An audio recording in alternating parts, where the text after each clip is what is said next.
Hey guys, so a new updated video because one of my videos, which were kind of an introduction to me and my warehouse, is a bit old. So for those of you who are new in the shop, you can watch this video and have a small glance at who I am. My name is Jesper and I am the guy who drives and runs this shop. And that means that every single kit that you get is packaged by me, picked by me, handwritten note made by me. Everything is more or less made by me. Since this is a one-man army, I have my wife helping me with the accounting. Other than that, buying stuff, merchandising stuff, commercializing stuff, marketing stuff, support stuff, customer service stuff, shipping stuff, everything is done by me. Very simple. Once you get a hold of me, it will be the same person that did everything in the store. So my understanding regarding this business is quite good. Last time I made this video was in a very small warehouse that I had, which was the first one we moved to after moving all the stuff out of our home. And yeah, this store actually became a reality in 2019, November. And now I can take a small walk around here because we actually expanded quite a lot. So what is the Gunpla anyway? Well, Gunpla is a hobby. It's a hobby where you can build nice mobile suits. If you don't know the Gundam universe, what is a mobile suit? Well, a mobile suit is a huge robot that is being piloted by pilots. Now, a lot of people say, it looks like a Transformer.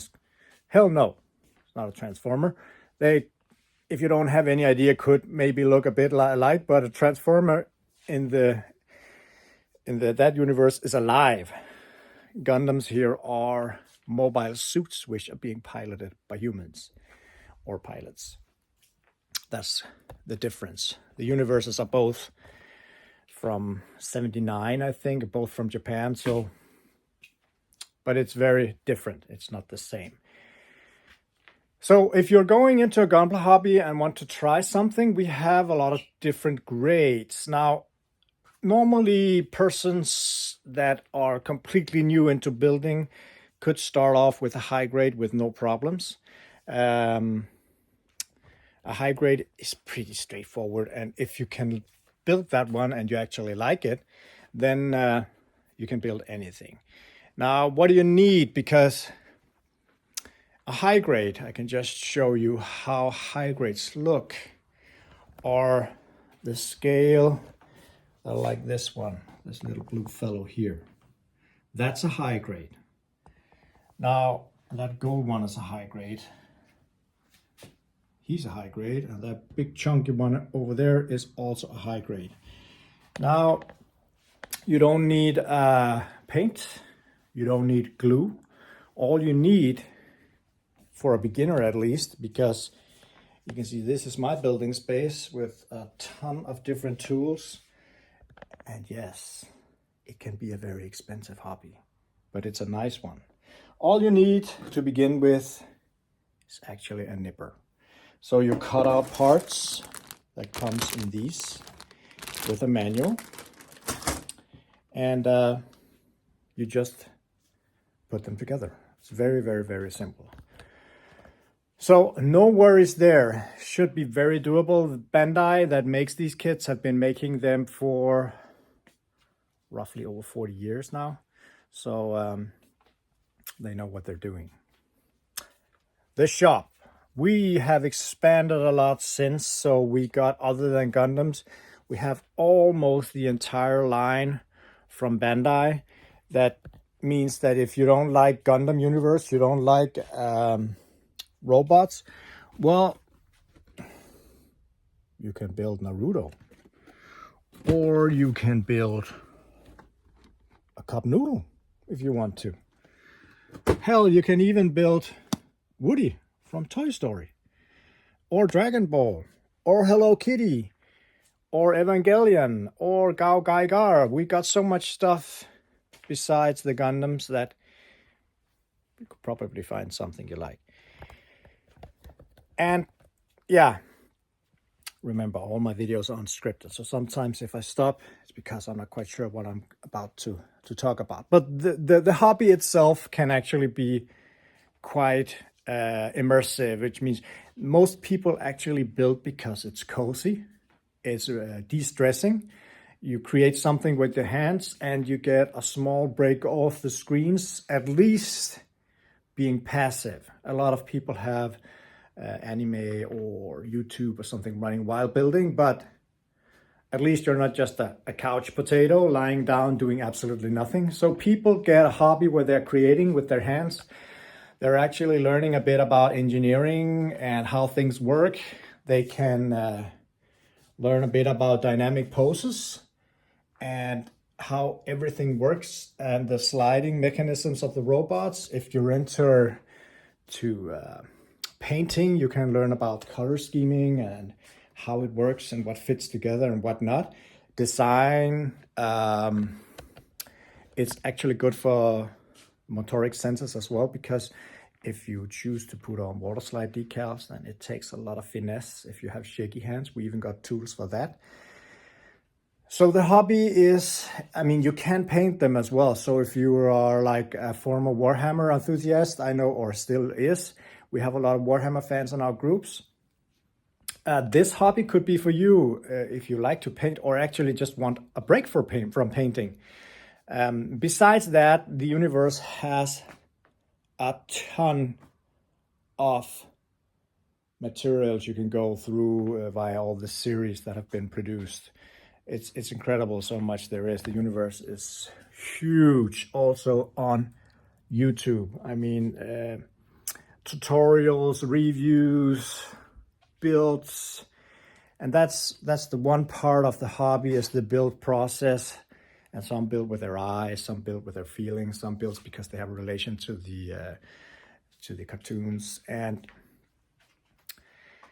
it's kind of different what people are using it for. But other than that, it has a huge community. So if you want to get into the hobby, here at my store, we have lots of different stuff.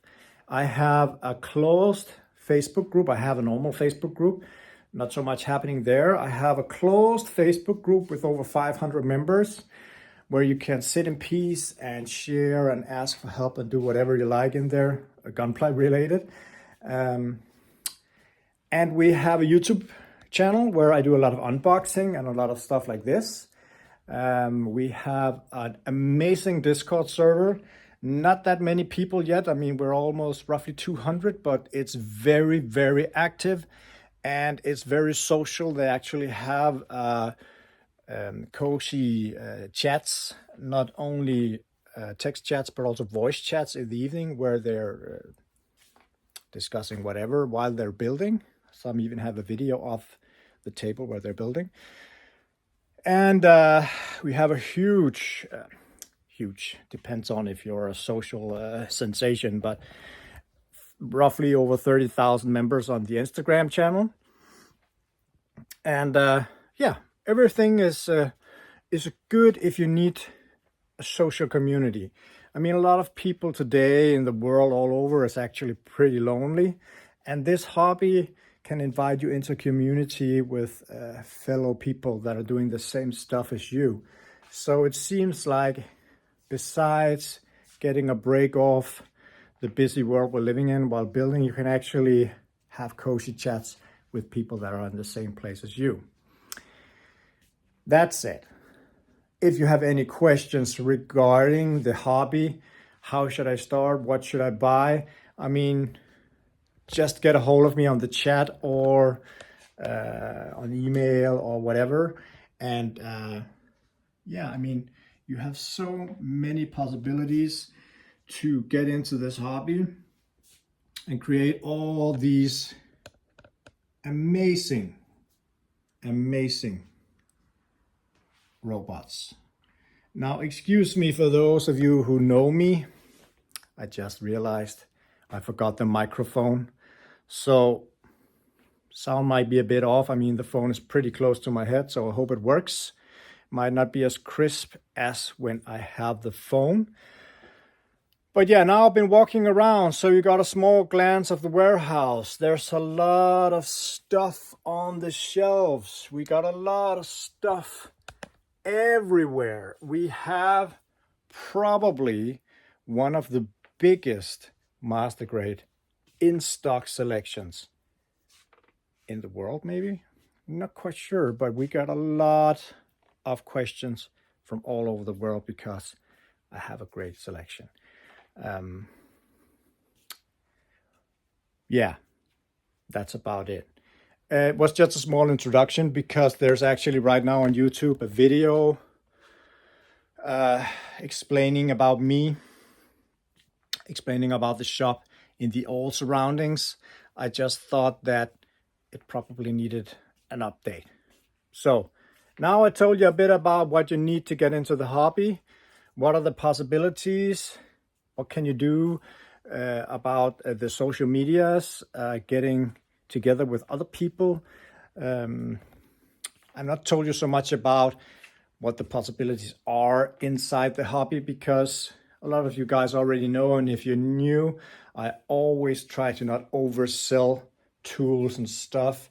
Once you get one kit built, you will figure out if you like it or not. If you like it, I know I will see an order with more tools, because don't go down on good tools in a hobby when you spend so many hours. It just doesn't make sense to sit with shitty tools. I mean, buy a good nipper. If you're doing panel lining, buy some mat to protect your tables. Buy a tweezer. Buy whatever that can help your hobby become even more cozy. I mean, the good thing about that is once you become an experienced builder, you don't go crying about, oh, there's something wrong with the kit. That's what kind of annoys me with some of the reviews. And fair should be fair. Don't produce crap. I totally agree that don't produce crap. But Bandai has also been evolving, so of course the 2023 kits are better than the 100 from the 80s. That makes perfect sense. But if you call yourself a model builder, I mean, you should take a look at all the old guys that are building military boats and trains, what they go through. If something doesn't fit, they freaking fix it. So we have the tools, we have glue, we have joint guards, we have everything to fix whatever's wrong unless you really break something. Yeah. So I actually thought about making my own reviews as well, because I mean, I could take another take on the builds themselves. But fair should be fair. I mean, I follow some of the reviews and I think they're okay, but just don't treat the Gundam kits as toys, because it's not a toy. It's a model kit. Once you build it, you can pose it, but you don't have to repose it 4 times a week. I mean, you're completely allowed to do that, but expect it to be loose over time if you keep posing it. I mean, it's plastic. Even old toys like Masters of the Universe, if I find some of them in my attic at home, they're pretty floppy as well. Nothing lasts forever. So, the hobby itself is amazing. There's endless possibilities in painting or kit bashing, which means that you actually make your own. You can use plates, plastic plates that you cut out and even thicken the armor or make more details. You can use a lot of markers if you don't like to paint, to make gold details and chrome details and whatnot. You can use coating to get rid of the plastic shine or give it more shine. You can do so much stuff. So all I can say that if you're nosy about this hobby, haven't tried it before, go try one. I mean, you can get a high-grade kit for roughly a couple of hundred Danish kroners. It's not that expensive, and you get a hold of if you like it or not. If you like it, throw yourself into it and just build away. That's all I can say. I'm on my kit number 50 very soon. I actually came to the warehouse today in a weekend to try to build some more. Maybe try to figure out how I should do a review, because I don't got the tools and cams and stuff and editing software, and I don't have the time as well. That's why my videos are always like this, kind of almost too realistic, not very set up. But yeah, drop by Gundam-store.dk if you're interested, or just contact me. People on social media, no matter if it's Instagram, YouTube, Discord, Facebook, whatever, 99% get an answer, unless it's a really dumb question like, can I have a kit for free, or do a giveaway, or something like that. Probably won't get an answer. Until then, guys, I hope to see an order in the shop, or just a question, or if not, have a fantastic day. See you.